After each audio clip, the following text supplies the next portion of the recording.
Com a palavra, o doutor Diogo. Por favor, doutor Diogo, pode ter acesso à tribuna. Doutor Diogo Viriato, ele é médico formado pela Universidade Federal do Espírito Santo, cardiologista com título pela Sociedade Brasileira de Cardiologia. Atua diretamente com atendimento de pacientes com Covid há mais de um ano. Já tratou pessoalmente mais de 600 pacientes com apenas um registro de óbito. Fique à vontade, doutor Diogo Viriato. Posicionar aqui. Boa tarde a todos. Boa tarde, senhores deputados, vereadores, autoridades aqui presentes, médicos, brasileiros, amigos que estão aqui, que nos ouvem. Muito obrigado. É uma honra estar aqui diante de vocês. Quero te agradecer muito, deputado, por nos dar essa oportunidade. E foi o que foi muito bem dito aqui. Precisamos nos posicionar. Você precisa, no lugar que você está, fazer sua voz ser ouvida. Não importa se você é um representante político, não importa se você é um cidadão comum. O Brasil que nós sonhamos começa a partir de nós. E precisamos ter coragem para isso. Se fizermos a nossa parte, iremos construir um futuro muito melhor. Vamos lá. Hoje, eu queria falar um pouco com vocês a respeito desse tema tão importante, que é referente à questão das vacinas. Primeiramente, eu quero dizer para vocês o seguinte: eu não sou contra as vacinas. O que, na verdade, eu pontuo, e é muito importante nós considerarmos, significa uma forma responsável do uso da vacinação. Porque uma coisa que eu digo para muitos dos meus pacientes é o seguinte: algumas coisas são muito sorrateiras e pegam-se meio que de surpresa. Por quê? Quando nós falamos o termo vacina, inconscientemente, isso entra dentro do seu psicológico e traz em você uma ideia de proteção, segurança e algo que vai te trazer uma cobertura. O termo traz isso. O termo vacina, ele significa, vai te livrar de doenças, você não vai adoecer. Só que o que nós observamos existem vacinas e vacinas. É o que a gente vai falar um pouco hoje. Ontem eu fiz um print de uma tela, e tudo que eu estou mostrando para vocês aqui, isso aqui são prints de coisas públicas, não são opiniões minhas, coisas públicas. Isso aqui é um print do painel de Covid do Estado do Espírito Santo. Eu fiz uma bolinha circulando ali. Hoje nós temos, em média geral, uma mortalidade de 2,1% para o Covid, até hoje. Se nós fôssemos analisar isso em faixas etárias, eu queria que você prestasse muita atenção, que isso aqui é muito importante. Se nós observarmos em idades, 0 a 4 anos, 5 a 9 anos, 10 a 19, 20 a 29, 30 a 39, e vai seguindo até 80 e 90 anos. Eu quero que vocês prestem atenção, porque isso aqui é importante para vocês começarem a ter uma percepção crítica do que isso significa.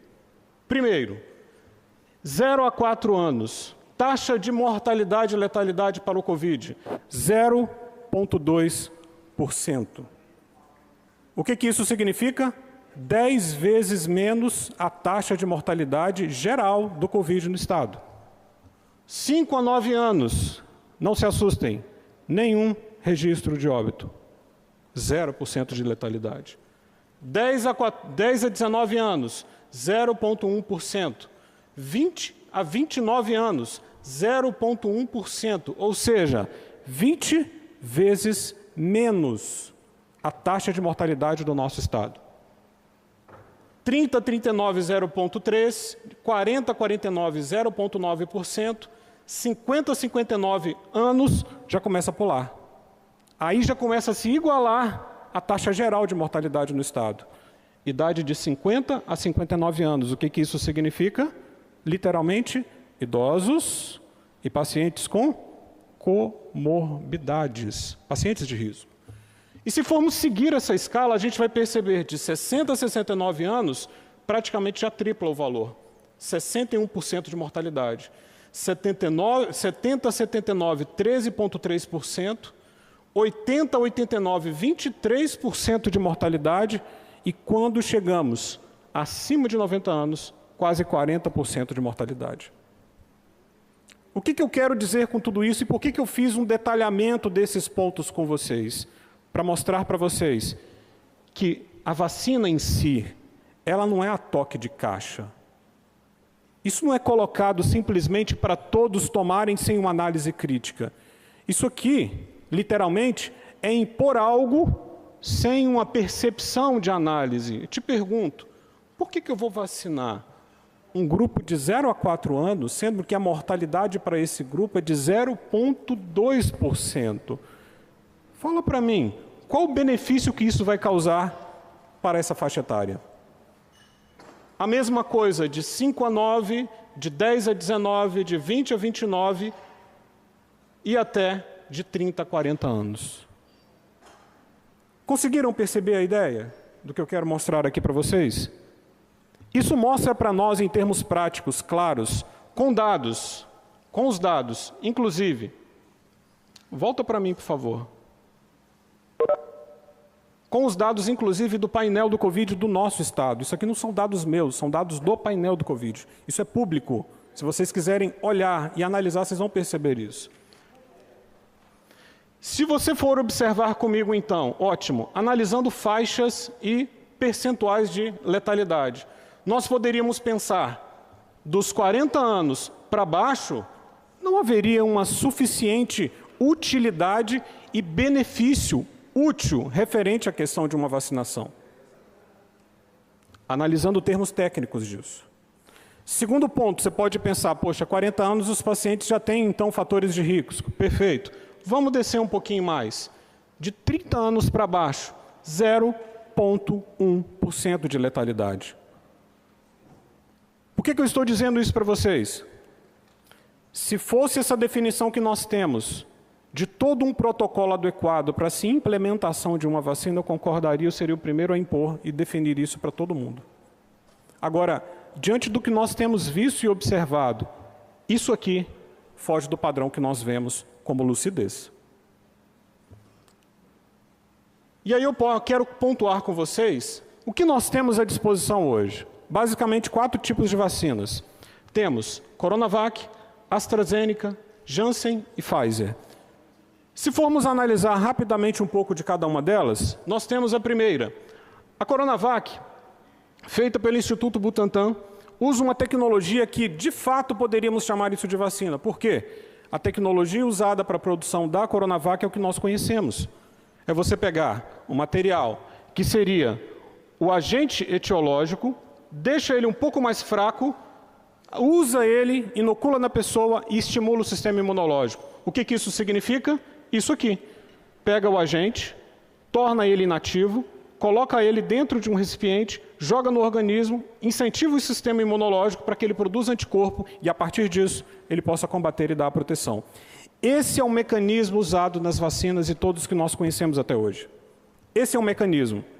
Agora, as outras, falando um pouco da AstraZeneca e da Janssen, eles já começam a implementar uma técnica que foge o padrão que até hoje nós vimos até aqui, que se chama uma técnica chamada de técnica de engenharia genética, ou seja, terapia gênica. O que isso significa? Se nós fôssemos considerar a implementação da medida referente à Coronavac, ele iria pegar um agente, iria inativar o agente, deixar ele fraco, usar os antígenos dele, colocar no organismo para que o seu corpo produza anticorpo. Pronto. Chega um momento que todos esses antígenos param, fica somente a memória imunológica do seu organismo. Esse é o efeito dela, desse primeiro. Só que essas outras, ela tem uma característica um pouco diferente. Como que ela faz? Ela pega um vetor, que nós chamamos de vetor viral, mexe nesse organismozinho, insere nele um material genético, e a partir desse vetor, ele vai começar a estimular o seu corpo a produzir uma substância, que no caso é uma proteína, específica do agente etiológico. Chamamos isso de proteína spike. ela estimula o organismo a produzir anticorpo a partir de uma proteína, não mais vinda do meio externo, mas que o próprio organismo produz. Qual que é o grande detalhe disso? É um processo irreversível. A partir do momento em que você faz uma manipulação e introduz um gene dentro do seu material genético e faz o seu corpo produzir o que deveria vir de fora, não há mais freio. O seu corpo constantemente vai produzir essas proteínas. Consegue entender a ideia da coisa? O que isso significa? Olha a fotinha. Eu pego o vírus, mexo com ele, introduzo nele um agente, no caso um gene. Esse vírus eu jogo dentro do organismo, através do processo da questão da vacina para esse tipo de vacina. Ele entra no organismo, manipula e altera a célula. Essa célula dentro do seu organismo começa a se replicar e começa a produzir esse tipo de proteína. Só que aí vem um questionamento. Como nós podemos parar esse processo que você dá o primeiro start? Entendem a ideia da coisa? Deu o primeiro start, a coisa foi. E outra, não se sabe o que isso vai causar a longo prazo. Não se sabe os efeitos que isso pode causar na saúde. E também não se sabe como parar isso. Estão entendendo o que eu estou dizendo? Janssen e AstraZeneca. Qual a diferença delas? Elas usam um vetor viral com material genético que é o DNA. A outra, que é a Pfizer, ela faz parecido com isso, só que ela, ao invés de usar a dupla fita do DNA, com o adenovírus, ela usa uma fita única, que é do RNA. O que ele faz? A mesma coisa. Pega esse material genético do vírus, sintético, mexe com ele, faz as devidas alterações e introduz no organismo humano. Você pode pensar, não é mais DNA que vai introduzir. Simplesmente coloca um filete, que é isso aqui, pega o agente, mexe um pouco na alteração para que o seu corpo não venha a rejeitá-lo, aceitá-lo, e depois desse processo, inocula no organismo, e que maravilha, ele vai fazer o processo de produção de uma proteína que vai estimular o sistema imunológico a produzir anticorpo. Só que tem um detalhe. Quando você ativa esse processo, esse aqui até pode dar uma parada. Só que existe um mecanismo chamado de transcriptase reversa. É um termo um pouco estranho, mas eu vou explicar para você entender. O DNA ele tem duas fitas. Quando nós falamos de RNA mensageiro, ele manda somente um responsável de dar a mensagem de produção da proteína. Se fosse só isso, beleza. Só que no momento em que ele cai dentro da célula, quando ele cai dentro do núcleo, existem proteínas que fazem o processo inverso. Pega esse RNA e gera um DNA. Esse DNA gerado, ele é introduzido dentro da própria célula. E ele faz parte de todo o arcabouço das informações do indivíduo. O que isso vai causar? Vamos lá? Ele vai fazer parte de todo o processo. Eu volto à mesma questão. No momento que você ativa o sistema, não volta atrás. Diogo, me dá exemplos disso, doutor, para eu poder entender. Vamos lá? Doenças que trabalham com esse mesmo mecanismo. HIV e hepatite B. Você já ouviu algum ex-aidético aqui? Contraiu a AIDS e ficou curado e nunca mais teve AIDS? Sumiu o material genético do vírus na pessoa? Hepatite B, você já viu alguém que foi curado e nunca mais teve, sumiu? Ele é controlado na doença, mas ele não é curado. Mas por quê? Isso aqui entrou dentro do material genético da pessoa. O mecanismo dessas vacinas, ela tem um mecanismo muito parecido com duas doenças, para vocês entenderem. HIV e a hepatite. Basta o sistema imunológico cair, a pessoa se sentir fraca na imunidade, essa doença cresce. E aí vem o que eu tinha pontuado com vocês lá no início. Coronavac, vírus inativado. AstraZeneca, como eu tinha mostrado. AstraZeneca e Janssen, introdução de DNA no material com produção de proteínas dentro da célula. Processo ligado, não volta mais. E a da Pfizer com RNA mensageiro. Cria-se sim, através desse filete, mas ele faz a transcriptase inversa e inocula o material ali dentro. O que eu quero resumir com tudo isso? Coronavac tem até os seus detalhes específicos, mas ela não cola dentro do DNA e vai te dar uma produção ininterrupta. Agora, essas 3 que é a chave da questão. E sabe quais que eles estão cogitando para as nossas crianças? A Pfizer. O que eu quero dizer com isso para vocês? Finalizando, é o último slide. Vale a pena, então, nós colocarmos e expormos as nossas crianças a isso? Taxa de letalidade quase nula. Eu quero dizer um negócio para vocês. Até as letalidades que são computadas para as crianças, se você analisar de fato, essas crianças não morreram de Covid. Essas crianças morreram com Covid. Conseguem entender a ideia? Conseguem perceber isso? A criança está com várias comorbidades. Na minha área cardiológica, pode ser um paciente cardiopata, cardiopatia congênita. Vai a óbito, faz um swab, faz um teste, deu positivo para Covid, o que vão dizer? Morreu de Covid. Se houver a análise específica de cada óbito em criança, perceberemos que não foi o Covid que matou. Porque eu atuo com Covid diretamente há mais de um ano. Trato adulto, criança, jovem e pessoal. Eu já vi muita criança, quando normalmente um adulto pega o Covid, a família inteira pega, não tem como você evitar. Aí pega o pai, a mãe, o avô, a avó e a criança. Sabe o que nós fazemos normalmente com as crianças? Nada. 2, 3 dias, passa-se como um quadro viral leve. O máximo que você dá é um sintomáticozinho para a criança. E aí você vai expor a criança a isso? Sem noção nenhuma. E aí vem o questionamento. Qual benefício isso teria para nós? Volto à tabela para vocês. Ela é zerada até 30 anos.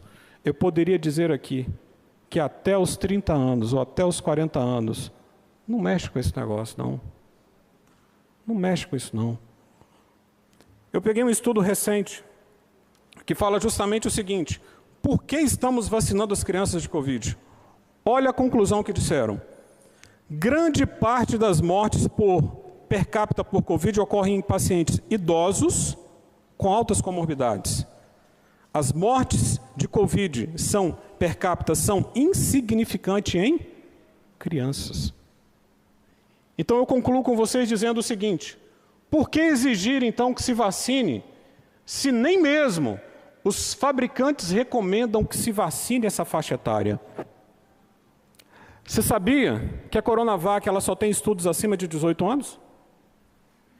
AstraZeneca e Pfizer acima de 18 anos? Perdão, AstraZeneca e Janssen acima de 18 anos? A Pfizer até faz uma menção de 12 a 16 anos. Mas deixa eu dizer um negócio para vocês. Uma referência tão pífima, pequena, uma amostragem tão mínima, para você transpor isso para uma população de uma nação inteira, isso é simplesmente uma pura irresponsabilidade, e porque talvez, tenho certeza, que não vacinariam seus filhos e seus netos. Seus filhos e netos. Não quero citar nomes, mas se algum tipo de político quer impor isso, impõe isso nos seus netos. Impõe isso nos seus filhos. Vai, bota neles. E eu quero ver se colocariam neles. Não colocam. Porque no fundo eles sabem disso. Percebem a ideia, gente? Então, o alerta que eu deixo para vocês, capixabas, brasileiros, é o seguinte: acordem. Acordem. Porque eu que lido diretamente com os doentes com isso, e nós que pegamos, eu trato muito paciente com sequela pós-vacina. Depois que vem as sequelas, talvez os órgãos impõem você a se expor a isso. Mas depois que você se expor a isso, escute isso, que quem está te falando é uma pessoa que lida com isso.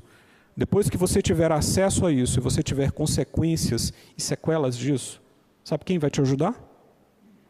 Ninguém. você vai estar ilhado. Ninguém vai levantar a mão para você. E, infelizmente, eu falo até um pouco pela classe médica minha. A grande maioria dos profissionais médicos são céticos. Você vai ter tudo, menos um efeito vacinal.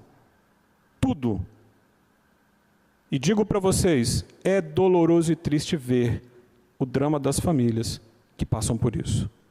Eles são colocados à margem e colocá-los de lado. Tá bom? Agradeço a vocês pela atenção.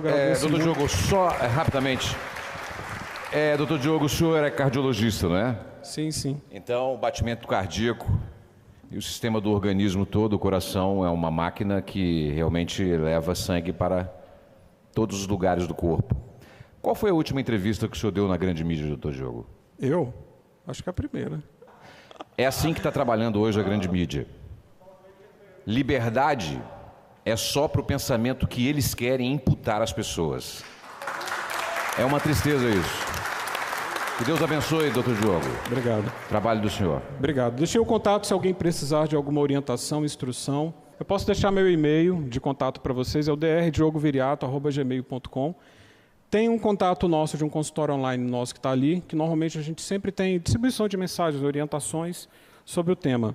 Mas, pessoal, conclusão que eu deixo para vocês. Aprendam a pensar. Aprendam a pensar. Por favor, bota o tico para bater com o teco. De vez em quando é bom você fazer isso. Se você tiver um pouquinho de lucidez, tu não vai engolir muita coisa. Isso foi o que me fez questionar isso. Isso que me fez entrar na questão de tratamento e cuidado. Porrada a gente leva, mas a minha consciência está totalmente tranquila. Eu estou no caminho certo. Muito obrigado a todos. Obrigado pela oportunidade. Obrigado mesmo. Muito bom. O doutor Diogo abriu os olhos de muita gente, nós que estamos transmitindo ao vivo pela TV Assembleia. Agradeço profundamente a todos os trabalhadores da TV Assembleia que fazem com que a nossa transmissão chegue aos lares de muitos capixabas. Também está sendo transmitido pelo Facebook, pelo YouTube e tem